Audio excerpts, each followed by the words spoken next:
Bem-vindos, senhoras e senhores, à apresentação de resultados do segundo trimestre de 2019 da Ânima Educação. Eu sou Marcelo Batistella Bueno, diretor-presidente da companhia. Estou aqui acompanhado ao meu lado do André Tavares, nosso vice-presidente financeiro. Obrigado, Marcelo. É mais uma vez um grande privilégio estar aqui ao seu lado para apresentar os resultados da Ânima do segundo trimestre de 2019. Obrigado, André. Nós divulgamos há pouco o release de resultados da Ânima do segundo trimestre de 2019. Eu vou começar falando sobre nossas principais mensagens que estão na apresentação disponibilizada em nosso site de RI, junto com os resultados desse trimestre. É com entusiasmo que apresentamos os resultados da Ânima do primeiro semestre de 2019. Resultados que demonstram disciplina e uma execução precisa de uma estratégia acertada, apoiada em um propósito robusto.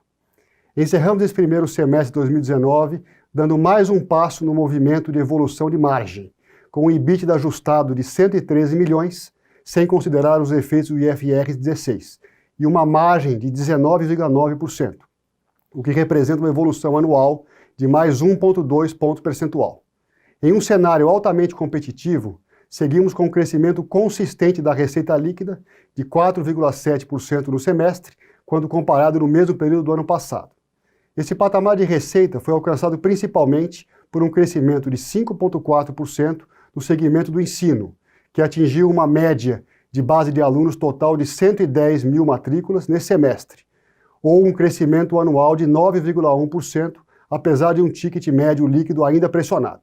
Importante reiterar sobre esse assunto que, ainda que em um cenário econômico desafiador e de pressão competitiva, estamos comprometidos em reverter a tendência do nosso ticket médio, o que tem sido um ponto prioritário de nossa atenção e vem sendo foco permanente das discussões internas. Já implementamos iniciativas nesse sentido e seguimos dedicando esforços que nos levam a um patamar de ticket mais elevado. Falando sobre o resultado do ensino, que na sequência o André vai apresentar de forma mais detalhada, as unidades de nossa operação base, ou seja, nossas unidades maduras, apresentaram uma receita líquida que não nos surpreendeu, ou por estarem impactadas por desafios de captação e no ticket. Contudo, reportamos crescimento da margem operacional no período, por conta da execução plena do E2A, um modelo acadêmico implementado integralmente em 2018, e da gestão granular das despesas. No bloco das aquisições, superamos os desafios enfrentados e retomamos a curva de crescimento, tanto da receita líquida quanto do resultado e das margens operacionais, que seguem em direção às margens da operação base. Já nas unidades do nosso projeto de expansão orgânica, Q2A, comemoramos um crescimento de cerca de 150% da receita líquida, gerando um resultado operacional de 12,3 milhões e uma margem de 16,3%. Desempenho esse acima de seus planos de negócio em cenário base. Nossa captação e evasão seguem melhorando a cada ciclo. Nesse semestre, divulgamos o 5º ciclo de captação com crescimento, com a maioria de nossos alunos sem nenhum tipo de financiamento. E mesmo assim, ainda que com uma base maior de calouros, conseguimos reduzir a taxa de evasão dos nossos alunos da graduação, que atingiu 6,7% no segundo trimestre de 2019. Por fim, como todos vocês devem ter visto, anunciamos no dia 5 de agosto a aquisição da rede de ensino AGES, localizada no nordeste da Bahia e na região centro-sul de Sergipe, com 5.600 alunos e 2 cursos de medicina, ambos do estado da Bahia, um já autorizado na cidade de Jacobina, com 85 vagas anuais, e outro na cidade de Irecê, com 50 vagas em fase final de autorização. Sobre essa importante transação, que marca a entrada da Ânima na região nordeste do Brasil, vamos dedicar uma parte especial ao final desse vídeo. Aqui, eu gostaria de reforçar publicamente o agradecimento ao professor Wilson e à sua equipe, pela confiança em nós depositadas para a continuidade desse tão respeitado legado. Dessa forma, iniciamos o segundo semestre do ano preparados para viver o futuro através de um projeto acertado, que se constrói junto, com legitimidade e propósito, associado a uma intensa dedicação para a execução rigorosa do planejado. Agora passo a palavra ao André. André, pode prosseguir, por favor. Obrigado, Marcelo. Eu vou seguir então a apresentação, iniciando com o resultado do semestre. Como o Marcelo já destacou, encerramos o primeiro semestre do ano com o EBITDA ajustado, excluindo o efeito do IFRS 16, de 113 milhões de reais, o que representa um crescimento de 11,7% em comparação ao primeiro semestre de 2018. A margem atingiu 19,9%, ou 1,2 ponto percentual superior ao mesmo período do ano passado, seguindo o movimento consistente de evolução positiva. Agora, passando a nossa receita líquida consolidada, apresentamos um crescimento anual de 4,7%, totalizando 567,3 milhões, alavancada pelo crescimento de mais de 5% no segmento do ensino, porém parcialmente neutralizada por uma contração de cerca de 12% nos outros negócios, que veremos em detalhes mais adiante. Abrindo os resultados financeiros pelo ensino, nós vemos um crescimento de 5,4% na receita líquida do semestre, conforme mencionado, que totalizou 546,2 milhões de reais. Já o resultado operacional desse segmento chegou à marca de 166,3 milhões, com a margem de 30,4% e uma expansão de 0,7 ponto percentual em relação ao primeiro semestre de 2018. Passando pela evolução da base de alunos, nós apresentamos um crescimento de cerca de 9% em comparação ao primeiro semestre de 2018, encerrando este semestre com uma média de 110 mil alunos matriculados. Excluindo as aquisições feitas ao longo de 2018, o crescimento foi de 5%. Já olhando para a base de alunos da graduação, fica claro que essa evolução da base total se deu principalmente por um aumento de 11,4% de alunos da graduação, que atingiu aproximadamente 100 mil alunos neste segundo trimestre de 2019. Além das boas performances na captação, nós apresentamos uma melhora também na taxa de evasão, atingindo o patamar de 6,7%, uma melhora de 0,2 ponto percentual na comparação anual. Importantíssimo destacar que, historicamente, o aumento da base de calouros implica em um aumento proporcional das taxas de evasão pela reconhecida maior propensão à evasão nos primeiros semestres do curso. Por outro lado, estatisticamente, os alunos financiados são menos propensos a evadir. Assim, com o crescimento que temos observado em nossa captação e o aumento progressivo dos novos entrantes em nossa base, em sua grande maioria sem qualquer tipo de financiamento, a melhora na taxa de evasão reportada é proporcionalmente ainda maior. Esse desempenho reflete, entre outras iniciativas, o impacto do projeto J2A, Jornada do Aluno Ânima, que tem desenvolvido soluções para a melhoria da experiência do aluno em toda a sua jornada acadêmica. Agora, olhando especificamente para o assunto do financiamento estudantil, destacamos que encerramos o primeiro semestre de 2019 com aproximadamente 12% da base de alunos da graduação com FIES e 9% com financiamento do Pra Valer. Seguindo a apresentação, nós mostramos que o primeiro semestre do ano foi encerrado com um ticket médio líquido de R$ 835, excluindo as aquisições realizadas em 2018, o que significa uma contração de 2,5% em relação ao mesmo período do ano anterior. Isso foi influenciado principalmente pelo aumento de bolsas, especialmente pela campanha do Mérito Enem e dos alunos transferidos de outras instituições. Como o Marcelo bem destacou, nós estamos fortemente focados nesse assunto e temos implementado iniciativas e dedicado muitos esforços para elevar o patamar do ticket. Fechando o segmento de ensino, reportamos, como temos feito, a evolução das margens operacionais, segmentando em 3 grandes blocos: base, aquisições e expansão orgânica, que considera o estágio diferente de maturação de cada unidade. Assim, olhando para as unidades que formam o bloco base, a receita líquida ainda vem sendo pressionada, principalmente pelo ticket e, em parte, pela competitividade da captação, devido à sua localização em mercados mais maduros. No entanto, como o Marcelo também adiantou, a execução do E2A e a gestão das despesas no detalhe nos leva a um crescimento anual da margem bruta de 2 pontos percentuais, atingindo 49,5%, assim como uma evolução na margem operacional, que se expandiu 0,3 ponto percentual ano contra ano, atingindo a marca de 34,9% no semestre. Já com relação ao bloco das aquisições, onde temos a Unisociesc, a Una Bom Despacho e Una Uberlândia, os desafios enfrentados em 2018 já estão superados e nós retomamos a curva de crescimento, tanto da receita líquida quanto do resultado e da margem operacional, chegando a 20 milhões de reais neste semestre, ou 23,1% de margem, o que representa um ganho de 8,3 pontos percentuais versus o primeiro semestre de 2018, nos aproximando progressivamente das margens da operação base. Por fim, ainda que todos os blocos estejam evidenciando o acerto da estratégia desenhada, bem como a disciplina na sua execução, é nas unidades da expansão orgânica, fruto do projeto Q2A, que vemos o resultado mais expressivo.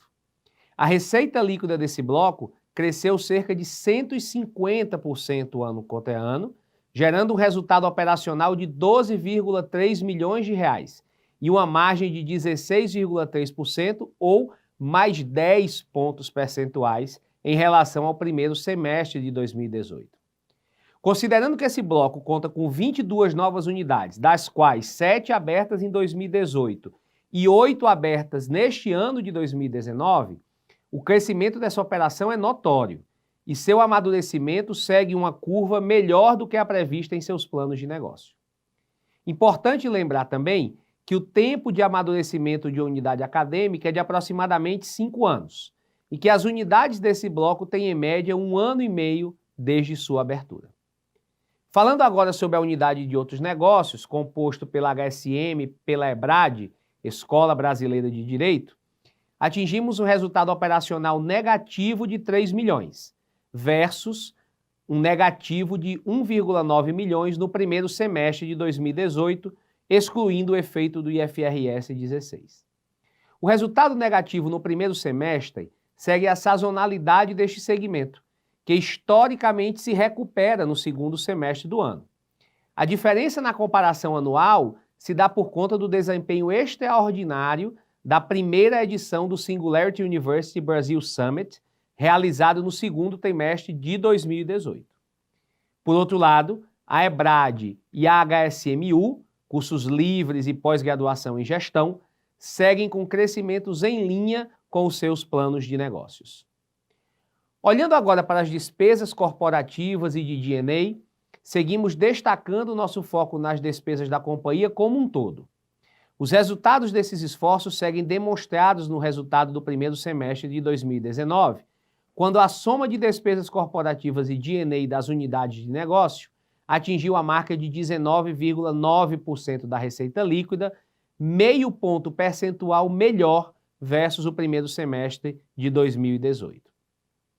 Olhando especificamente para as despesas com pessoal, efetuamos uma reclassificação entre as despesas corporativas e de ensino no primeiro trimestre de 2019, de forma que, olhando para o consolidado, apresentamos eficiência de 6 milhões e meio quando comparamos o primeiro semestre de 2019 com o primeiro semestre de 2018.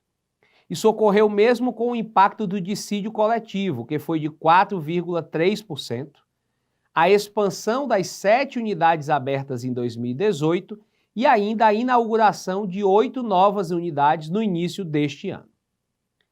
Falando agora sobre os itens não recorrentes, que se encontram em patamares inferiores aos observados no mesmo período de 2018, vemos que o principal item deste grupo foram as despesas com rescisão de pessoal, que consumiram 7 milhões no semestre e que estiveram concentradas no segundo trimestre de 2019, especialmente em reestruturações acadêmicas. Com relação à geração de caixa no período, encerramos o primeiro semestre de 2019 com a geração de caixa operacional antes de capital de giro e CAPEX e excluindo o efeito do IFRS 16, de 91 milhões de reais, um crescimento anual de 10,2 milhões. Já a geração de caixa livre foi de 31,4 milhões, ante 153,1 milhões no mesmo período do ano anterior, mas que estava fortemente impactado pelo recebimento da última parcela referente ao acordo judicial relativo à PN 23, que alterou a regra do FIES. Após nossos investimentos de capital de 68,3 milhões, incluindo as aquisições, apresentamos uma geração de caixa livre no período negativa de 36,8 milhões, impactada pelo plano de expansão orgânica, Q2A. Dessa forma, encerramos o trimestre com um saldo em caixa e aplicações financeiras no valor de 85,7 milhões de reais. Olhando especificamente para o CAPEX, nossos investimentos totalizaram 68,3 milhões no semestre, ou 12% da receita líquida, um aumento de 2,9 pontos percentuais comparados aos 9,1% reportados no primeiro semestre de 2018.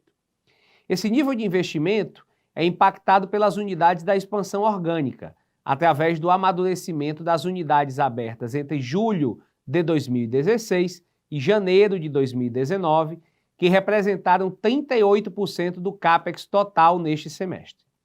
Excluindo esse efeito, nosso CAPEX normalizado seria de 42,2 milhões de reais, ou 7,4% da receita líquida. Indo para o último slide da minha parte da apresentação, o caixa e endividamento líquido ao final de junho apresentaram um total de disponibilidades de caixa e aplicações financeiras de 85,7 milhões e o total de empréstimos e financiamentos foi de 353,8 milhões de reais. Portanto, 22,2 milhões menor desde março de 2019, conforme o cronograma de amortizações das nossas operações de crédito contratadas.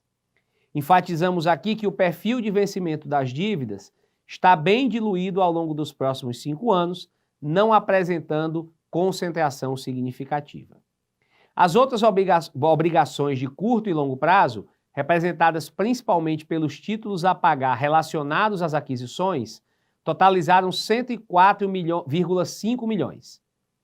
Com isso, nós encerramos o trimestre com a dívida líquida, excluindo o efeito do IFRS 16, de 372,6 milhões de reais.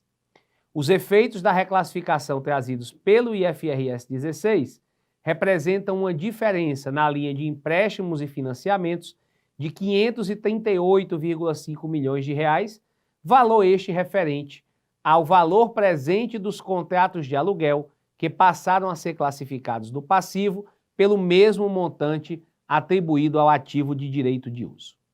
Com isso, eu encerro minha apresentação sobre o segundo trimestre de 2019 e gostaria de aproveitar a oportunidade, Marcelo, dessa vez na nossa sessão aqui de Q&A, para tratar da transação da AGES, né, que nós anunciamos agora recentemente, e esclarecer algumas dúvidas junto com você que têm sido trazidas especialmente em nossas reuniões com investidores.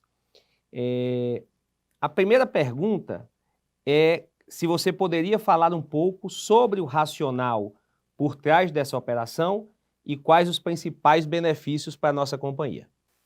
Claro, André. Com a Ânima, desde o seu início, nós temos aí uma proposta de valor de educação de qualidade com escala.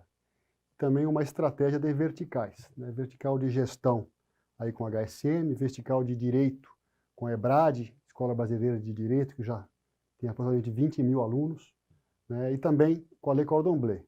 E desde o primeiro semestre de 2018, a gente vem intensificando uma estratégia de vertical em saúde, né? E que tem como carro-chefe os cursos de medicina e demais cursos da saúde. Então, a aquisição da AGES, primeiro, ela tem tudo, está totalmente alinhado com essa estratégia, né? Ou seja, tem 2 cursos de medicina. Também é a entrada nossa no Nordeste, ou seja, nós agora estamos entrando no Nordeste com uma instituição altamente reconhecida, com uma proposta de qualidade e alinhada com a vertical de medicina. Perfeito. Outra questão que tem surgido, geralmente, nessas reuniões que a gente tem abordado o assunto da AGES, é sobre o CAPEX desses cursos, especialmente dos cursos de medicina, né? Você poderia esclarecer, por favor, o que é que ainda se espera de investimento para esses cursos?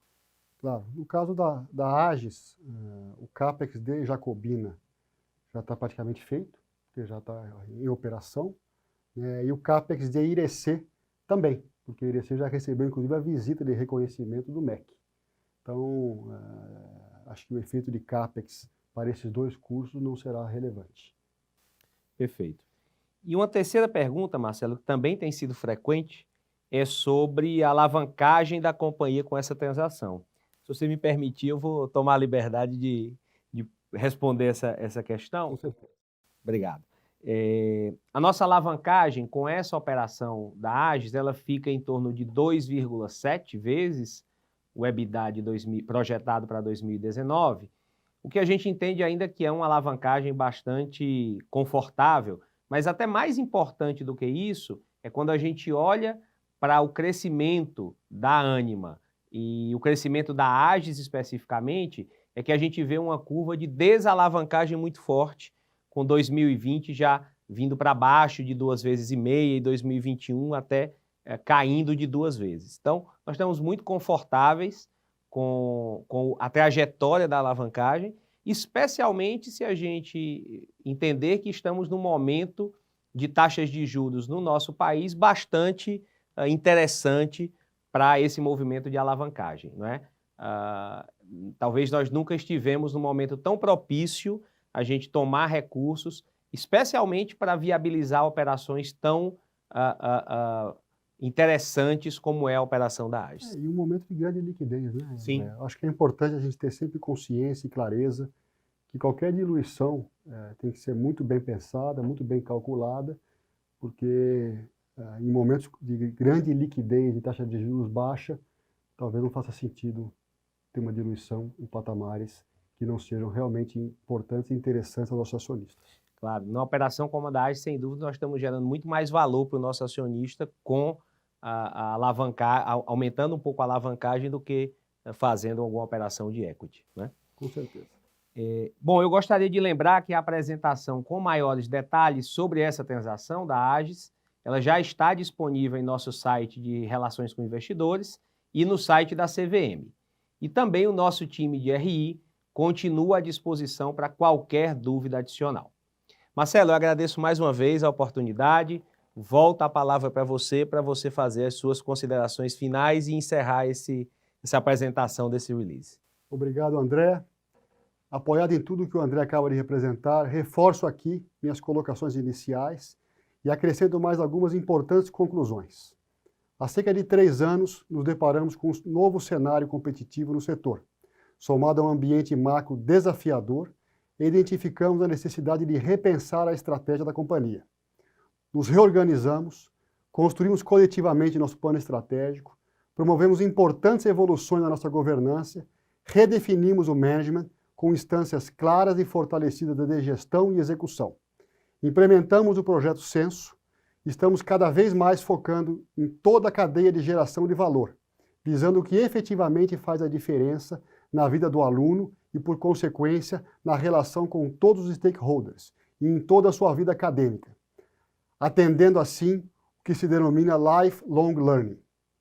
Com isso, estabelecemos nossos 8 princípios e os 10 passos que nos levarão à consecução dos objetivos estratégicos construídos. Elegemos as prioridades de curto prazo ao definir para 2019 e 2020 as primeiras 5. A centralidade do aluno em uma jornada de sucesso de seu projeto de vida, J2A. O ensino de qualidade com pioneirismo e liderança do modelo híbrido e de desenvolvimento de competências, E2A. A gestão de pessoas com a construção da jornada docente e a vivência dos 8 princípios Ânima no dia a dia de toda a companhia. O crescimento sustentável com a evolução do nosso projeto de expansão Q2A, somado à gestão precisa de toda a operação para atingimento e entrega dos resultados pactuados. E tudo isso indissociavelmente conectado à transformação digital através de um novo modelo de negócio com um desenho organizacional moderno, leve, simples e ágil. Por tudo isso, acreditamos estar preparados para viver o futuro através de um projeto acertado que se constrói junto, com legitimidade e propósito, associado a uma intensa dedicação para a execução rigorosa e disciplinada do planejado.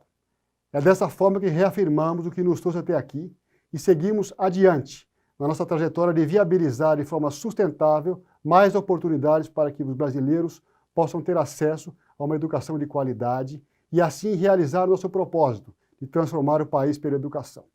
Agradeço a audiência das senhoras e dos senhores e aguardamos sua participação na nossa teleconferência no dia 13 de agosto, às 10 horas, conforme comunicado e link disponíveis na nossa apresentação. Tenham todos um ótimo dia.